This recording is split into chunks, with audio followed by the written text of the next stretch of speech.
C'est parti. Alors, donc voilà un exercice d'algèbre linéaire qui fait intervenir donc des matrices de taille 3. Et il faut montrer que si finalement le produit de ces matrices est égal à 0, eh bien j'ai nécessairement le rang de A ou le rang de B qui est plus petit que 1. En fait, on va montrer une version type vectoriel, type espace vectoriel, type application linéaire. On pourrait dire aussi une version géométrique de ce résultat-là. Donc, premièrement, ici, c'est un réflexe, c'est une astuce. Astuce réflexe. C'est qu'on a complètement le droit de passer d'un problème de matrice à un problème d'endomorphisme, d'un problème de matrice à un problème d'application linéaire, et réciproquement, d'un problème d'application linéaire en dimension finie à un problème de matrice. Donc, on a complètement le droit de passer du monde vectoriel au monde matriciel, et réciproquement.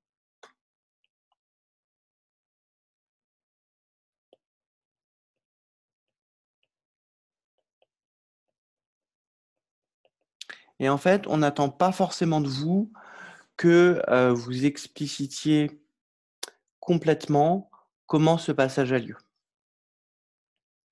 Donc ici, le problème qu'on va considérer, c'est soit E, un espace vectoriel de dimension 3, et soit F et G, deux endomorphismes de E, tels que G rond F est égal à 0, le 0 de l'algèbre des endomorphismes. Et il faut montrer que le noyau de F, je crois que c'est l'image dans le rang, il faut montrer que le rang de F ou le rang de G est inférieur ou égal à 1. Montrer que le rang de F est inférieur ou égal à 1 ou le rang de G est inférieur ou égal à 1. OK. Alors, l'idée, ici,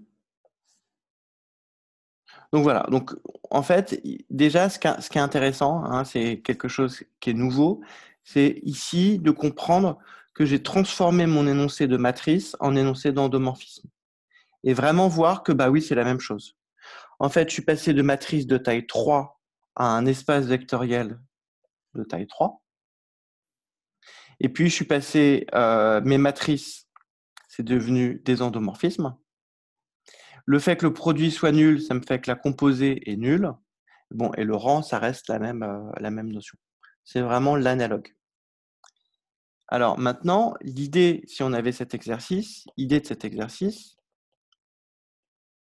idée pour ce nouvel exercice, eh bien, c'est évidemment regarder ce qui se passe en faisant un absurde. Donc, on suppose que rang de F est supérieur ou égal à 2 et rang de G est supérieur ou égal à 2. Alors, qu'est-ce qui va se passer? Là, j'ai E, j'ai F, j'ai mon deuxième espace E, j'ai G et j'ai mon troisième espace E. Ici, je suppose que le rang de G est supérieur ou égal à 2. Donc, ça veut dire G occupe beaucoup d'espace à l'arrivée. Par conséquent, ça veut dire que son noyau occupe finalement peu d'espace.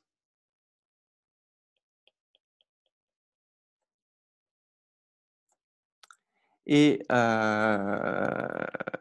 de même, on va avoir que le rang de F occupe beaucoup d'espace.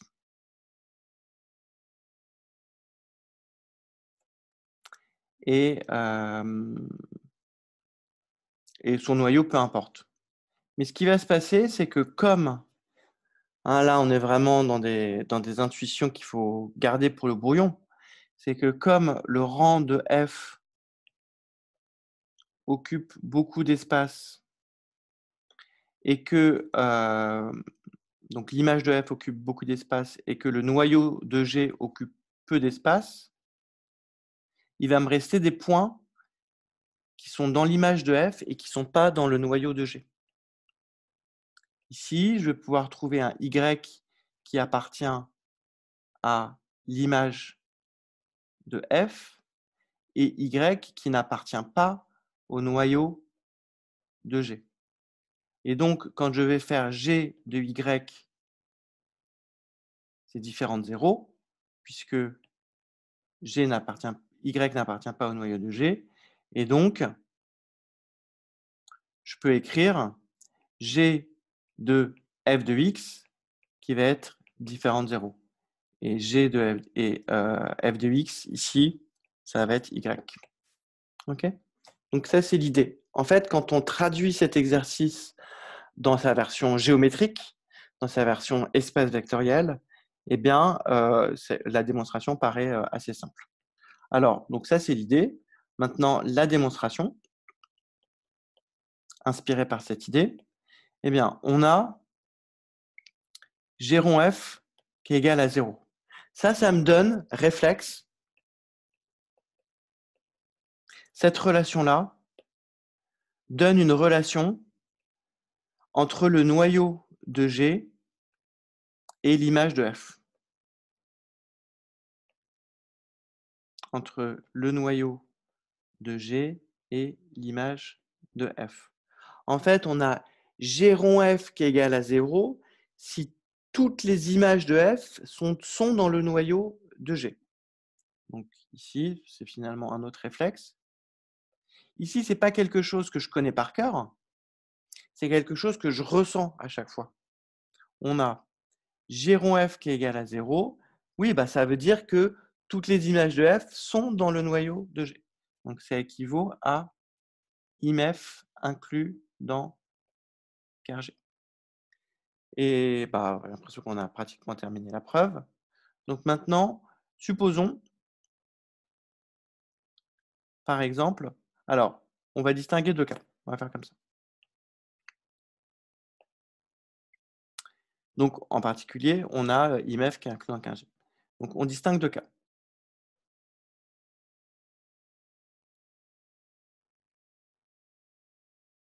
Premier cas, le rang de f est inférieur ou égal à 1. Bon, bah, c'est terminé. Deuxième cas, le rang de f est strictement plus grand que 1. On a donc le rang de f qui est supérieur ou égal à 2. Or, on vient de dire que IMF était inclus dans Kerg. Donc, on a en particulier la dimension de Kerg qui est supérieure ou égale à 2. Or, on sait que 3 est égal à rang de G plus dimension de Kerg. Donc, on obtient que le rang de G est inférieur ou égal à 1. Conclusion, dans tous les cas,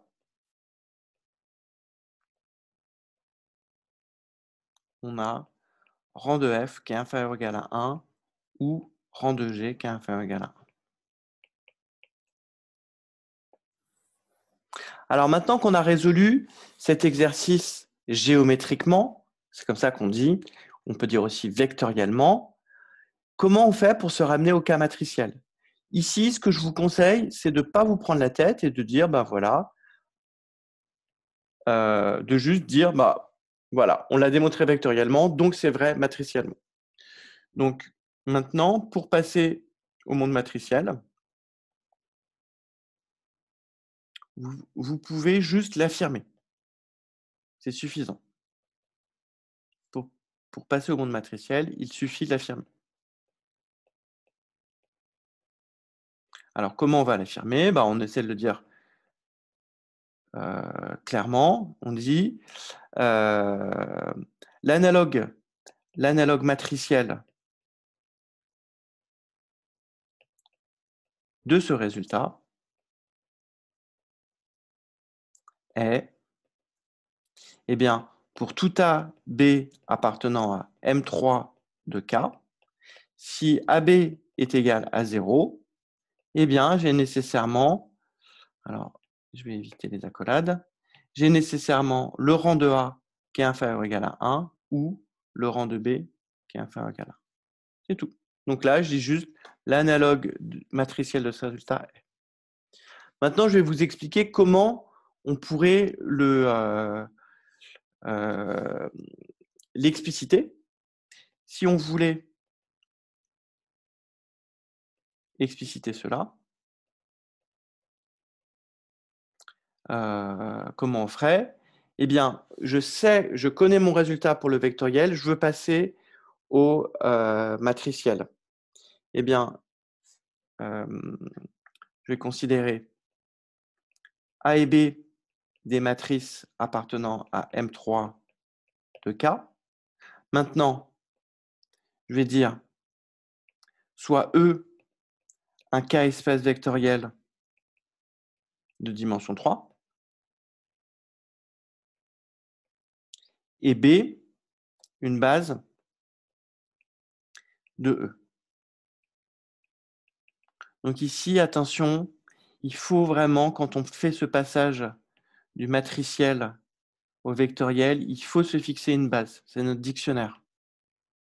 Et maintenant, on va dire soit F, donc on va prendre nos matrices AB telles que AB égale 0. Et maintenant, on va prendre soit F et G appartenant à L de E, telles que, eh bien, la matrice de F dans la base B, ça soit A, et la matrice de G dans la base B, ça soit B. OK? En effet, on sait que l'application qui va de L de E dans M3 de K, qui a un endomorphisme H, associe la matrice dans la base B de H, est un isomorphisme.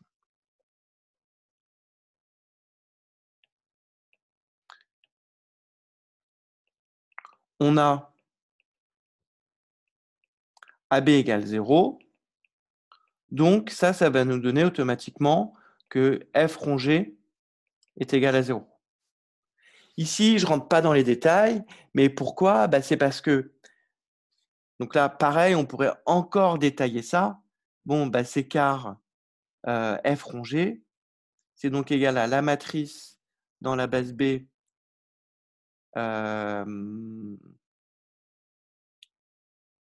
alors que j'essaie de prendre les choses dans le bon sens. On a AB qui est égal à la matrice dans la base B de F fois la matrice dans la base B de G, qui est donc égal à la matrice dans la base B de F rongé, qui est égale à 0. Or, mat est injective. Or, mat B, et donc 0, c'est évidemment la matrice dans la base B de l'endomorphisme nul. Or, mat B est injective. Donc, par injectivité, j'ai F rongé qui est égal à 0. Okay, mais ça, on ne l'écrit pas en pratique. J'ai AB égale 0, donc FG égale 0. Donc, d'après ce que j'ai montré, d'après ce qu'on a montré, on a rang de F qui est supérieur ou égal à 1, qui est inférieur ou égal à 1. Hein, là, le réflexe, c'est oui, FG égale 0, ça veut dire que F et G ne sont pas du tout inversibles. Et donc, ici, la conclusion, c'est les rangs sont petits. Ce qui me permet de comprendre que je me suis trompé dans rang de F. C'est rang de F plus petit. Donc, on a montré que rang de F, machin. Et là, ensuite, on affirme que le rang de F est égal au rang de la matrice de F dans la base B. Et le rang de G, c'est ce que j'ai démontré en complément, le rang de la matrice de B dans la base G. Donc, on a bien montré que le rang de A est inférieur ou égal à 1 ou le rang de B est inférieur ou égal à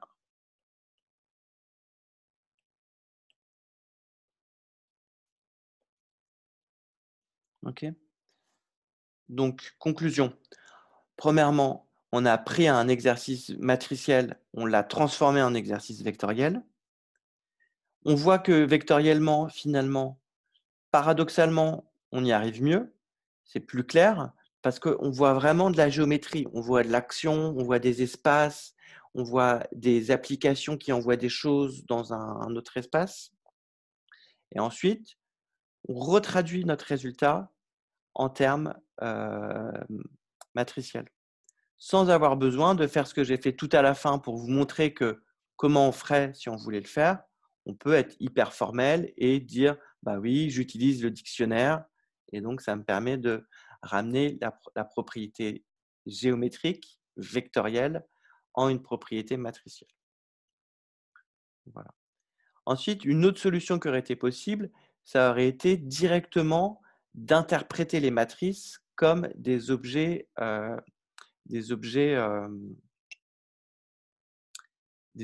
géométriques. Ça veut dire que ce que j'ai fait géométriquement dans mon espace vectoriel E de dimension 3, j'aurais pu directement le faire avec l'ensemble des matrices colonnes de taille 3, en disant bah, j'ai ma matrice A qui envoie K cube dans K cube, ma matrice B qui envoie K cube dans K cube via les endomorphismes canoniquement associés UA et UB.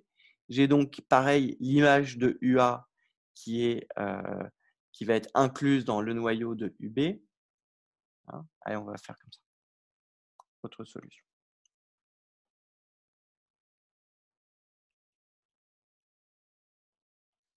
Ben, on a AB qui est égal à 0. Donc, on a UAB qui est égal à 0. Alors, ce n'est pas le même 0, pardon. UAB qui est égal au 0, c'est une application linéaire de K cube. Okay. Je vous rappelle que cette notation, c'est une notation qui est interne au cours, donc on va la rappeler ici dans l'exercice, où on note U indice C, c'est l'application de K cube dans K cube qui a X associe C fois X, quand C est une matrice. Quand C est une matrice, et pour être encore plus clair avec le correcteur, on peut dire UC est l'endomorphisme canoniquement associé à la matrice C.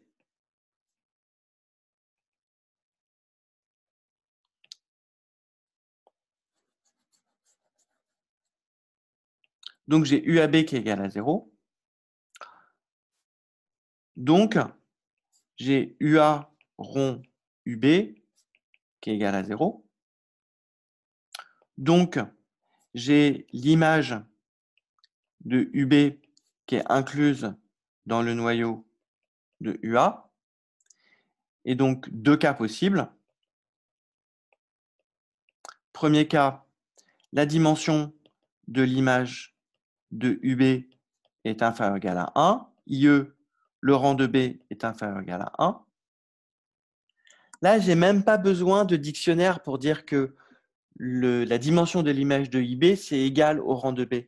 Parce que par définition, l'image d'une matrice, c'est pareil que l'image de l'endomorphisme de l'application linéaire canoniquement associée à cette matrice. Okay. Hein, donc là, je n'ai même pas besoin de dictionnaire, c'est les mêmes objets. L'image d'une matrice, c'est l'espace vectoriel engendré par ces colonnes. Et l'image de UB, eh bien, UB, c'est pareil, c'est l'endomorphisme qui a une colonne associée,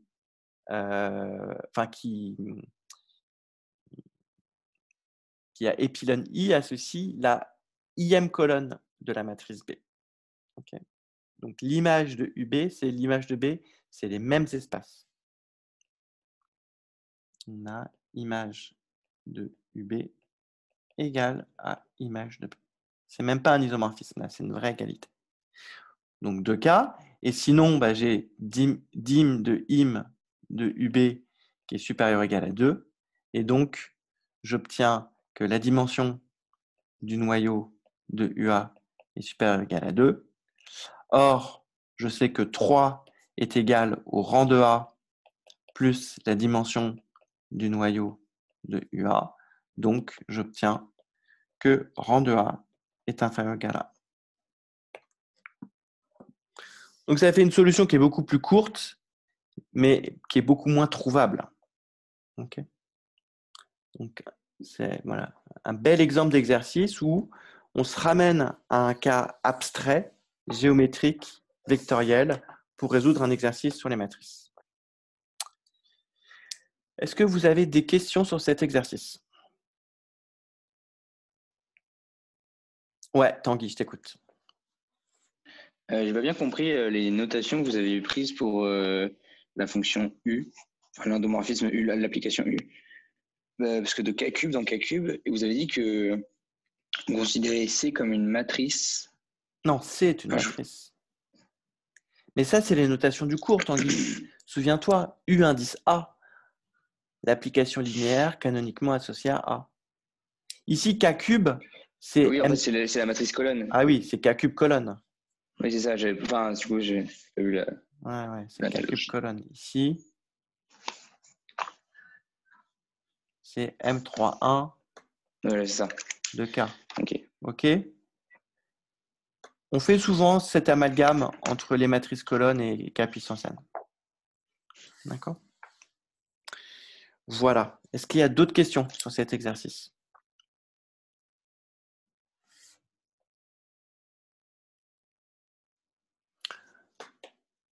Ok, ben on va s'arrêter là.